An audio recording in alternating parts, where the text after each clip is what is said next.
Hello everyone, I'm Neva Cochran, a registered dietitian and nutritionist in Dallas, Texas.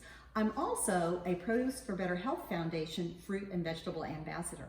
And with me today is Mary Nassonova, who is a dietetic intern at Texas Health Presbyterian Hospital, Dallas.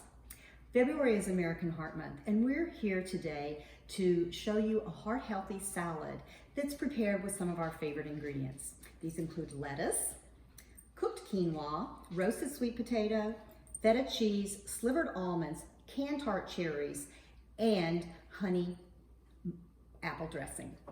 Yes, these are all available at your local supermarket. We like these ingredients because they're so versatile and heart healthy. So Neva, where should we start today? Well, to our bowl of lettuce, we will add our cooked quinoa. Lettuce is a good source of potassium and vitamins A and C, which help to lower blood pressure and cholesterol. Wow, I really take lettuce for granted sometimes. One of my favorite ingredients is sweet potato. It will add a nice sweetness to this salad. Gotta love those greens. I'm curious, Mary, what makes sweet potatoes a great ingredient? Well, they are loaded with beta-carotene, an antioxidant that helps remove compounds that are damaging to the heart and blood vessels. That's a great reason to include more of them in our meals.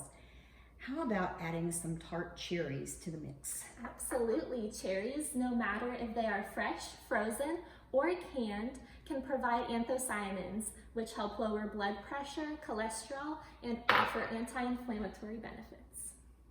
What a great recipe for heart health. Let's add those finishing touches.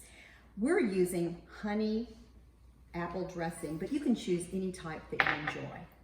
I can't wait to dig in.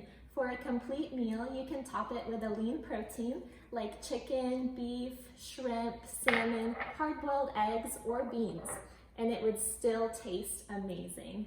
Be sure to try this recipe and check out fruitsandveggies.org for more information, like fun and tasty ways to add heart, smart fruits and veggies to your meals. Thanks for watching.